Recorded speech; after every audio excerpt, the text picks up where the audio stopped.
Hello, everyone. Welcome back to Let's Take 5, the podcast where we look at one of the greats of cinema. We take 5 of their films and sort of break down and discuss why they are so great and also why we picked the films. My name is Ray Martindale. I'm Austin Luker. And today we are covering Steven Spielberg's third film on our 5. The previous films that we covered were Jaws, Indiana Jones, and The Last Crusade. The films that we'll cover after this are Minority Report and Munich, but today we are discussing what is not only one of Steven Spielberg's best films, it is arguably the greatest film ever made. I mean, I make proclamations like this on the podcast a lot, so when I say that, I'm saying as an editorial sake, there's a lot of people that do think this.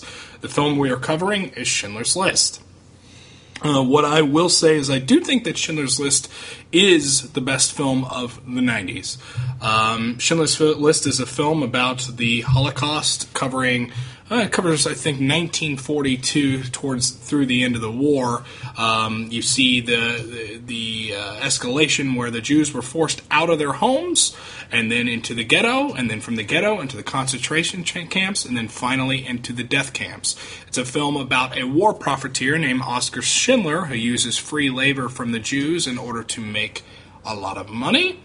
And through this, he ends up saving a lot of Jews' lives because they are, quote, essential workers, including the children, which is quite a big deal. This is the heaviest subject matter we've probably ever covered on this podcast. So I've seen this film probably 15 times. I've seen it a lot. Austin, you've seen it less than I have. 2.5. 2.5 times, because we watched, We watched half one 5 years ago. Yeah, the DVD, which I think the first, I think you've seen 2 3/5, to be fair. Because that first disc is definitely not half. Okay. It actually ends on one of the creepiest lines ever, is, they don't have a future. That's just me saying that. It's policy now. Which is one of the creepiest lines ever. Anyway, what'd you think? I went through a lot of emotions during this movie, as one does when one watches Schindler's List. And I realized, so I went in, I've seen it before. Excited to rewatch it. It's been a while. I'll especially want to see it after now seeing Spielberg's entire canon. I have an entirely new understanding of the war after rewatching this film this time, because people described it as something very difficult to watch. And I always kind of, in the whole spectrum of Holocaust films, this is up there, but there are harder Holocaust films for me to watch than this. This was middle tier of horror. It's Spielberg, it's going to be watchable. Yeah. It wasn't this time for me, and I think it's because my brain finally clicked about the nature of evil. Yeah. Because last week we discussed the Nazis in a passing way of saying Nazis are the greatest villain because you don't care if they get shot down. They're the best goons to have an action movie. If you want to have a high body count and not have any quandaries about it, kill Nazis. And I think, honestly, through my entire life, through history classes and other films and other readings I had about the Holocaust, I've always seen Nazis as goons. And the idea that the higher-ups or the evil, misguided, insane people, and they're implementing things like sheep. They're goon sheep. Yeah. This movie, because I couldn't empathize. I couldn't see someone's reasoning for doing such horrific acts to a human being. And to watch Ray Fiennes in this movie as someone who is so horrifying in everything he's doing. Yeah. And then also just to see him have dinner with Schindler and discussing how their days went. Mm-hmm. Well, Schindler has to befriend him. Exactly. It's a brilliant scene, but to see that character be in a non-goon situation and to recognize that they didn't even care if Hitler was in the power, they've been waiting to use this hatred for a reason. Mm-hmm. This hatred's just going to always be in them. This hatred that is so irrational that it was so uncomfortable. Well, if you want to talk about what hatred you're talking about, the fact that it's being pointed at the Jews is obviously misguided. What this is coming out of is after World War I, Germany loses the war. Germany is forced to pay for rebuilding Europe. Now, a lot of people don't know this. World War I was a lot more of a gray area. I mean, it was we could have sided with Germany. I mean, it wasn't an obvious choice, you know. But anyway, after losing World War One, they have to pay France in particular to rebuild it. Germany is completely bankrupt at this time, and they want someone to blame. That's basically what this comes out of. They started the war in World War One. They wanted a reason to go to war in World War II, so they sort of reap what they sow. World War II exists because World War I happened. So they needed someone to blame. They picked the Jews, and that hatred and animosity of an entire generation of people that were brought up in Germany, brought to its knees after World War I, is really pissed off. Yeah. And that's where, essentially, this comes from. I'm struck by several scenes and how eloquent this movie is throughout the entire film, starting with the very first real scene in the film, where we get the introduction to Schindler. Schindler strolls in to a party where a bunch of Nazi SS officers are all there, and military personnel. No one knows his name. He has to basically bribe people to get a seat. He buys wine for someone, an officer across there. He's trying to get his name out there. He's literally working the room, looking around, memorizing the faces. And you see a woman, an attractive woman, looking at him. He shoots her a smile, but then he moves to business. And you see how much he loves women throughout the film, so that's actually a big deal. And he shoots around, and then at the end of the night, someone turns to him and says, now the same butler, this is the same waiter that says, and who should I say this is from, sir? You can tell him it's from me. Then later in the film, one of the high-up generals comes in there, sits down, and says, who's that man over there that everyone's crowded around? And that same guy goes, it's Oskar Schindler! It's one of my favorite scenes, like ever. I mean, it's really up there. And there's so many scenes set up like that. Every scene plays out like a play. Everything is so deliberate and staged and blocked so perfectly. Everything. I mean, literally everything you see. You could even do the chaos, which is the liquidation of the ghetto, which comes later, which is the heaviest shit in the film. It's just every scene there. Every piece is so perfect. And it's treated with such care and love that none of it seems exploitative.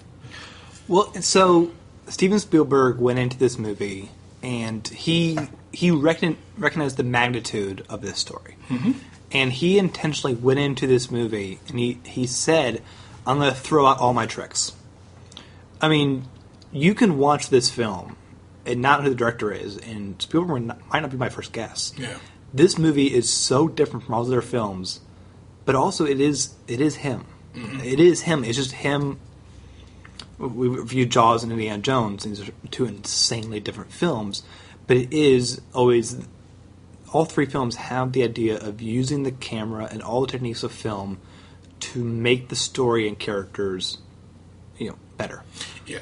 And that is here, but none of the camera is not moving in a way that Spielberg camera moves in any of their film.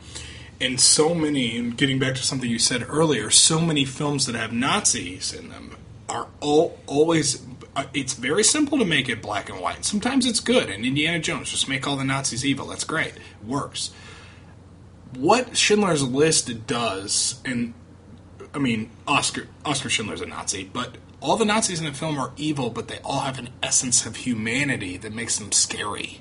Yeah. So Ray Fiennes, who plays Eamon Guth in this film, and it's Goethe is how I would think it would be pronounced, but I think they say Guth in the movie. He is funny sometimes, and that really creeps me out.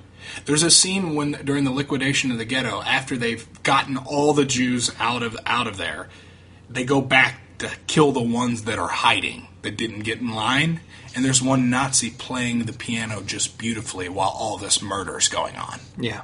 And that's the stuff that really scares me. It's humanizing them. It's human beings doing this to other human beings. It's not just Nazis. It's not just the monster under your bed. Mm-hmm. It's flesh and blood doing this to flesh and blood. That strikes me. And one other thing that almost always makes me well up in this movie is early in the film when Schindler takes the house of some well, the two Jews that are put into the ghetto. They're then forced to live with a bunch of people they don't know, total strangers, in this one room. And you cuts to him, and he's laying in their bed, and he goes, "It could not be better." And it cuts to them, and then she goes, "It could be worse." And he goes, "How could it possibly be worse?" At this point, they're in the ghetto. It's going to get so much worse. You have no idea how worse it's going to get. The way... Like, I would love to know if there is an account of the number of different characters who have a speaking line in this movie, because... It's huge. Yeah, it's huge. And it's amazing. True stories, too. Oh, my God. All of them. It's amazing because with every case, Spielberg, some characters may only be on screen for 2 minutes, but everyone feels real. Mm-hmm. And it's very quick, it's very powerful, and very sad. Mm-hmm. Because everyone is behaving not as an extra. Like, this film, it won 1 billion Oscars, is insanely not Oscar baity. It isn't going for those kind of scenes. It's going for human tragedy. You see confusion on faces that you just wouldn't expect. And also confusion and them recognizing this was inevitable of the way the culture has been towards them. It is so, like... They take something heavy and dehumanizing, and they humanize it, and they treat it with majesty and care. That it's something that you want to award with an Academy Award and Oscar, and it's the type of thing that makes you so pissed off that films like Crash, which completely took an emotional topic and a hot topic like racism, and then exploited it. Yeah, and literally did it to the lowest common denominator to make you to force you to feel something, which it's trash to me. It's total garbage. Yeah. This seems so real and so. I don't know what the word is. Humanizing is just the thing that keeps coming to my mind. Well, it's a care and a compassion for every single person on screen, and it's interesting that you talk about how each one is based off a true story, and that's the power of it. Mm-hmm. Spielberg is moving the camera in a way of like, this has to be the best angle to tell the story, or I'm doing an injustice. Mm-hmm. Like there almost is like, I am going all or nothing for this because it has to be this way. Mm-hmm. Because this tragedy happened to people who are still alive. Yeah. And that's the other thing too. We'll go to the end of the movie, and then we'll come back and talk more about the movie. So at the very end, there's a curtain call for all the people that are still alive and some that aren't. Maybe the children are the kin of, and you see the actor that played them with the actual person represented while they all put a stone on Schindler's grave, including Schindler's ex-wife at the end. I think it's Emily. Again, humanizing it. For me, it's impossible not to cry during that scene. I cried earlier. Yeah. So it might have just been I knew it was coming because I spent the entire film, the first hour, Schindler says some horrific things in a way that I've never seen a film do this before, because so many films have the kind of, a jerk guy realizes that, he could be a better man kind of thing. I see it most clearly in the movie Iron Man. He's a jerk, he becomes a better person. No one in cinema history has gone this far of being a jerk. Yeah. As someone who's going to be redeemed later. Well, he's a war profiteer that makes money off slave labor. And even after people... Cheats on his wife. Yeah. Screws people out of money. And people come up to him and thank him for saving their life. Yeah. And he's annoyed going, that man had one arm. Yeah. How is he a good worker? What's his use? Yeah. But at the same time, he's protecting himself. Yeah. Because if they think he's hiring people as a savior and he gets a reputation as that... Well, he's going to be in serious trouble, too. Because it's amazing just how long he is in profit mindset. And the scene where he's at the dinner table, where he's talking about his legacy, mm-hmm. who we're going to remember him. I'm sitting there going, can you just get it soon? Can you just... God, yeah, it was so painful to watch. And he has one scene, one line is absolutely awful and horrifying, too. When he says that to his wife, when he finally has her there, it was all my business failed, and I couldn't understand why. But it was because of this one thing that I didn't have. And you can't just make this one thing. And his wife says, luck? And he goes, war. It's like, wow. Yeah. Oh, okay. It's amazing. I mean, Ben Kingsley is incredible in this movie. And his character, Is Jack Stern. Yeah, he knows immediately the potential. Yeah.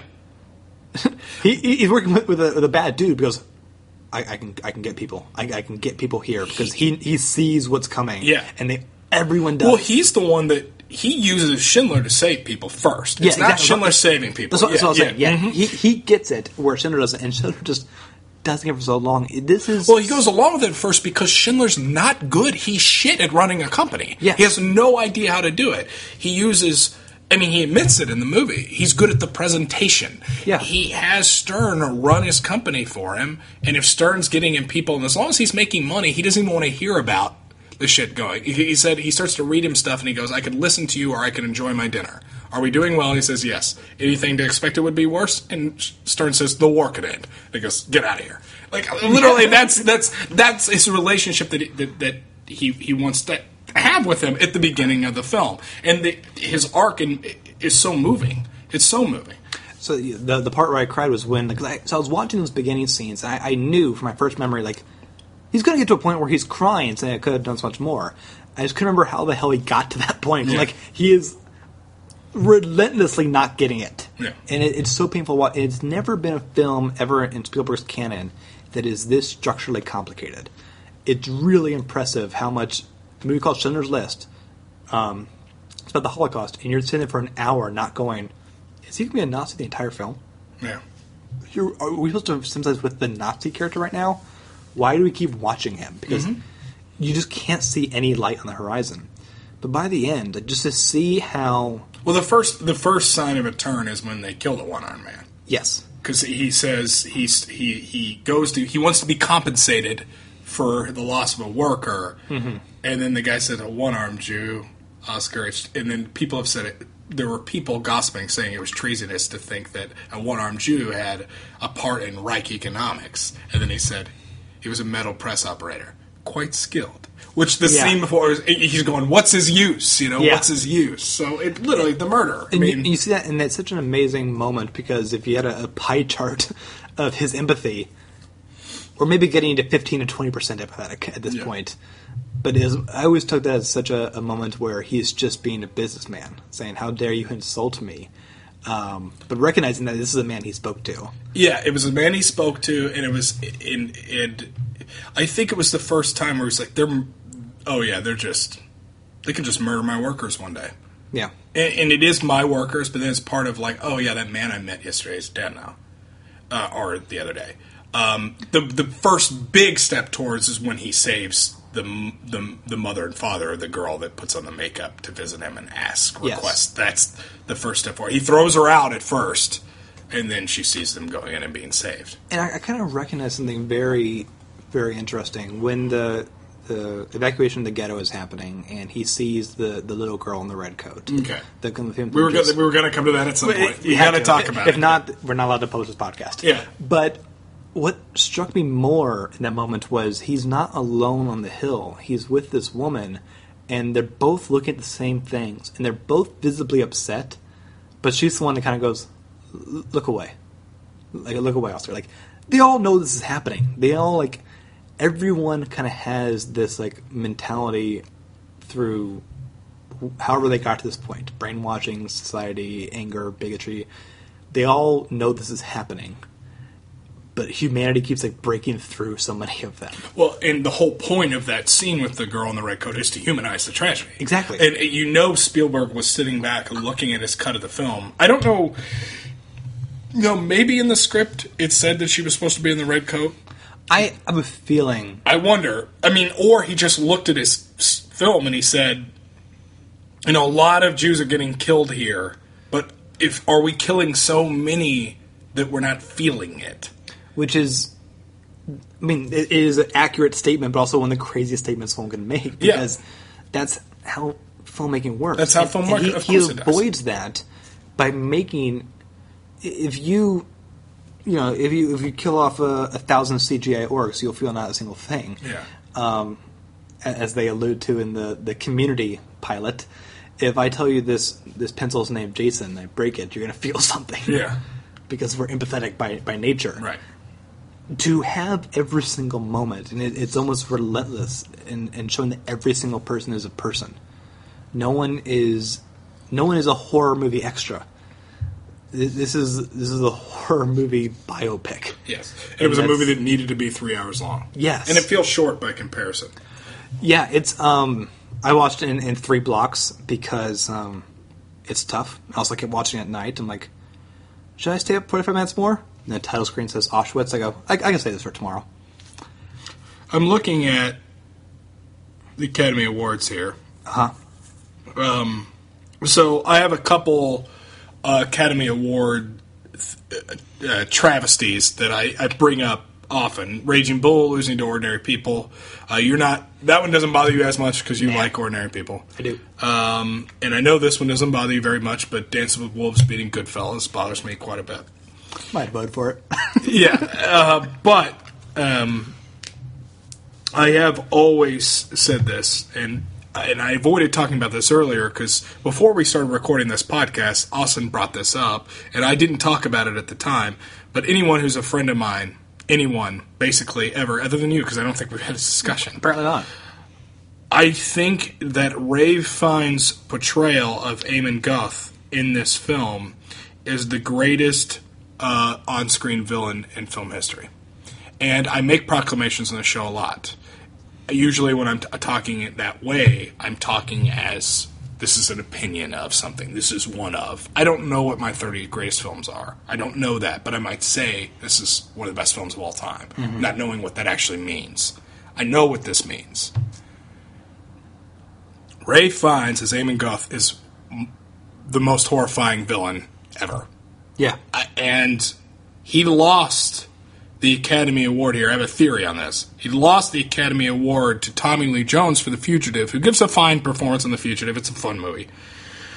But that's a travesty. And I think what happened was he split the vote with Ben Kingsley. Because Ben Kingsley was nominated for this film for Ishak Stern. He wasn't. He wasn't? Are we sure about that? I could double check, but according to my notes, he wasn't. Okay. Because I had that similar theory with, I'm making this, now I feel dumb. But no, I assumed he was nominated, but I didn't see it. I thought Ben Kingsley was nominated. Maybe it's just because I assumed he was. Because you saw this in Godfather 1, I think. Oh, you had sure. 3 people nominated from the film, none of them won, they all split the vote. Yeah. But for supporting, because Brando won. Right. Yeah. Brando won actor, yeah. Lead actor. So Liam Neeson lost Oscar in this film as well. This is Liam Neeson's best performance. He's never going to have a performance as good again. No, but that's fine. Yeah, that's fine. Because you can't. It's a legacy he leaves behind with his performance in this film. He's incredible. I can't imagine anyone else playing this role. He loses to Tom Hanks for Philadelphia, which is such a fluff piece. I don't like that film. I do like it. I don't like it because, and it's kind of what we talked about the other day with JC when we were talking about, oh my gosh, here's another gay film that ends in horrific tragedy.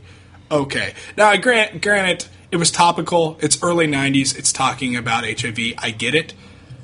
But that's why it beat Liam Neeson for this film, and that bothers me. Tom Hanks literally won it the next year for Forrest Gump, so that bothers me as well. But anyway, Ray Fiennes in this film, oh my God, he is so good. He is so good. Watching his eyes in this film is just mesmerizing. Unbelievable. And it's something so scary, and I kind of kept alluding to this, and you know, I don't want to get too political, but we keep seeing political rallies where you're seeing very, very bigoted people attend political rallies. And I keep doing the same thing.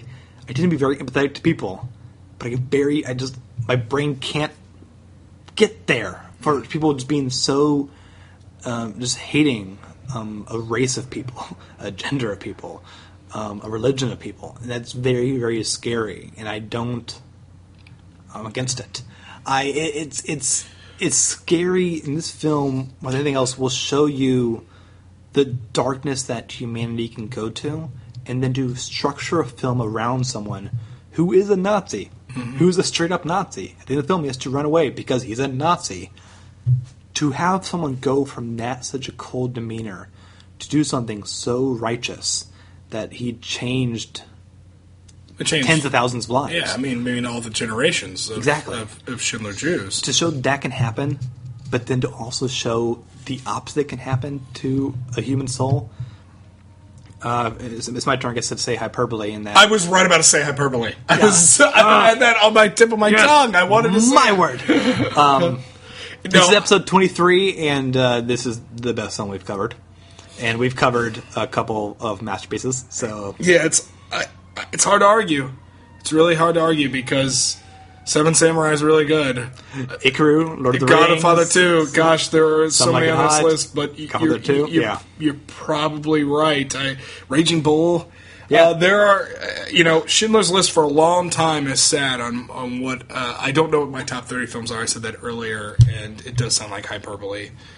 Just like comparing modern political policies to Nazis is kind of hyperbole. No. It's just seeing bigoted people. Okay. I'm not saying anyone. Well, it's not political to say people are bigoted. Yeah, and because of the current nature of people being very unhappy with so government on both sides, yeah. You're seeing people have an excuse to show bigotry instead of hide it, and to be reminded about how that is still happening. Today, people still have that level of hatred. Scares me. Yeah.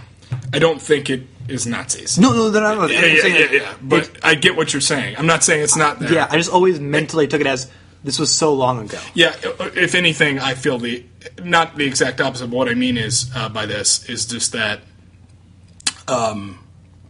if anything, this film should show you, shock you, like, wow, good thing we're not like that. Like, I almost go the other way with it. Like, things, when we think bad things are bad here, whoa. This is, I'm really hoping we never get to a place ever in human history again that we get something like that. I mean, there's still horrible things happening in the world. Yeah. Like, really, really horrifying And this isn't things. the only Holocaust. No, there's so many Holocausts, and there's things that are currently happening now that are horrifying numbers and tragedies, but these you just kind of hope. You see pure evil, and it's, like, weird. It's, this is a film that... Jewish people have struggled a lot. We're going to cover another film where we hit that as well. It's funny. I'm not Jewish. That's the opposite of hyperbole right there. Yeah, no, it is. I mean, it's like literally history. And all of it. Yeah. But anyway, a lot of people struggle though too. I mean, a lot of different people for whatever reason, their religion, whatever. Yeah. But the thing is, I don't feel like we obviously don't want to get political in this podcast. We don't want to turn this into a history podcast, but when you're talking about a film like this is a film that wants to take us there. I mean, it's just what it is. We're talking about a point in history where human beings murdered 6 million human beings of another. Yeah, it's just in our face. I mean, it's just there, and it's unbelievable. It's just because of hatred. Yeah. It's not like they were in a crazy war, no self-defense. No, it was a one-sided thing of hatred. And it's just because they had a different viewpoint about one thing. Yeah. That they even were, like, pressing upon anybody. And Ray Fiennes is brilliant at it. I mean, Ray Fiennes is one of the best actors alive. I just saw him do Richard III, and it was incredible. Oh, did you? Yeah, when I saw it. There's a repeat coming soon. I want to watch it. Oh, you should. It's great. Like a lot of Shakespeare plays, I like the first act more than the second act. I don't know why. It just always happens to me. And I love Shakespeare, but the ending is pretty awesome. And when I say first act, second act, I know he writes in 5-act structure. What I mean is that the part before the intermission and the part after the intermission. Yes. But it ends pretty strong, though. Yeah, it does. And he's great. He's incredible, and he's one of the best actors alive. But he's not going to... I just don't see... I love him in Quiz Show, which he did the next year. But he's just not going... Who's the next year? Quiz Show's 94, wow, I think. What a whiplash. No, because literally there were 3 films that year that I thought were better than Forrest Gump that didn't win. Well, you know that Spielberg made this back-to-back with Jurassic Park. Yeah, well, Jurassic Park's nominated this 93 for Best Sound. He won the same year, and I don't think there was, like, a break in production. Yeah.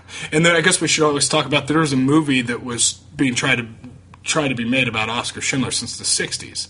Oh, really? Yeah. Well, he was still alive, and he died in the 70s. And then it was pitched around the 80s, then later a book came out written by Tom Kennelly, I think's his name, who writes a book called Schindler's Ark, which I believe comes out in the late 70s or early 80s. The film is then. The script's passed on by several people. It somehow lands on Scorsese's desk. Scorsese has the film to do Schindler's List, and this is sometime in the late 80s, and he passes on the film because he thinks a Jew should do it.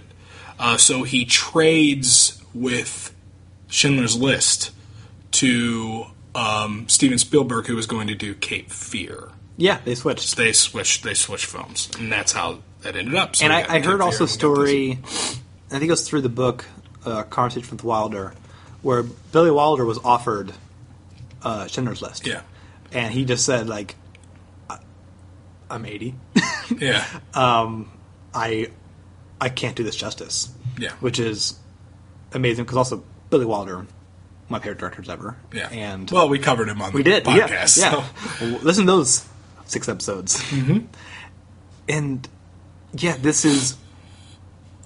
I would be nervous, I guess, if I, like, adored that book and that Steven Spielberg was making this. Like, can this popcorn director pull this off? And he did in the most majestic, humanizing, form-breaking. Oh my! This is the perfect film. You can't overrate it. It can't be overrated. Before we wrap up, there's a question I want to ask you. Mm-hmm. Do you consider Schindler's List a war film? Yeah. Okay. I've always wondered, like, how we define war films. I like to think about it. War films look at the consequences of war. Okay. And, like, I think Would Casablanca be a war film to you? Yes. Okay. I would, like... So it doesn't need to have battles in it? No. Okay. Because I think war is so much more than that. Yeah. And if you just look at battles, that glorifies and dehumanizes it, where it can just be, like, pieces on a chessboard. I think one of the best war films is The Best Picture winner, The Best Years of Our Lives, which is about 3 soldiers who come home, and it's a Hollywood, another form-breaking movie where it's like, these soldiers don't come home happy. No. They come home very upset. Yeah. Yeah, I agree. Yeah, it's a war film. Always interesting because when people do like a war film list, I don't feel like you see Schindler's List on it. You might see Saving Private Ryan on it. So I was wondering how they are making that distinction. And I think it's a real shame because I think they're doing that based on the body count maybe not the body count, but the battles. But I think because people who really like to look into war, people who really love to watch History Channel, they like to do it a lot for war strategy. Mm-hmm. I think it's they're kind of looking at it as war films. Yeah, that's a good point. And that is a more entertaining genre than a list that would include Schindler's List, Pictures of Our Lives. I agree with 80% of that. Other than I think people watch History Channel are also interested in. No, they are. Yeah, I would. Unless they're watching American Pickers or Bond Stars. Remember when that used to be an actual channel? Yeah. It's the MTV generation. Yeah, or it goes that way. All right, I'm really worried we get another hour and a half on this. No, yeah. I mean, I could talk about Schindler's List forever. This is a film that I've been in love with forever, and the reason why people always say. Because, I'll say it's one of my most watched films ever. I've seen it 15 times, probably. I'm now at a point where I think it could be easier for me to watch it again, but I kind of want to watch every bonus feature first. Yeah, and the bonus feature is great. But the reason why it's not easy for me to watch. That's not what it is. What it is it's such a great movie that I want to watch it. It's really just that. I mean, it doesn't. It's not like I feel like distance from the struggle. I mean, I can't empathize with the struggle. I don't know what it was like, but I can empathize with people getting murdered, and it is horrifying, and it does feel really visceral. But everyone treats it with such care, and everyone in it is so good that it doesn't matter. It's a great movie. At the end of the day, it's a great movie. You enjoyed the experience that it challenges to you. I mean, it's an intellectual film, unlike anything else in Spielberg's canon. It's something. This is you always see something new in it. I'm guessing. And we will not see its like again. there's only going to be one Schindler's List. Yeah. But you want to do it? Take us out? Yeah. All right. That's. I think we all need to take a quick nap. But after you wake up, you can email us at letstake5@theartimmortal.com if you want to tell us your thoughts on Schindler's List. You can always leave a comment on this page and any other page at theartimmortal.com. We'd love to hear your thoughts on this film and any film we've covered before. And you can also see our updates at the Immortals Pod, which is the Twitter account I also share with the other podcast at The Art Immortal, which is called The Immortals, where every week, myself and 4 others, we review one of the 1001 movies, albums, food, songs, children's books, and TV shows that you must consume before you die. And this week, we did a very difficult film, the film Faces by John Cassavetes. So if you're just in a mood of upsetting black and white films, here's your back-to-back podcast. Where else can we find you on the internet, Eric? You can find me at Constant Diversion. That's my YouTube channel where I review video games. I'll leave it at that. It feels weird to do like an admin feels section. Trite. Yeah, what are we doing? Reviewing Schindler's List. But it's the world we live in. Talked about the X-Files in that episode. Who cares? Yeah, exactly. What are we doing? Well, that's it. Yeah. That's it. That was Schindler's List. Schindler's List. Really glad I watched it again. I can't. I'm excited to watch it again. I think it's great. Please not tonight. Not tonight. Okay. We'll catch you next time, everyone. All right. Bye-bye, everyone. Bye.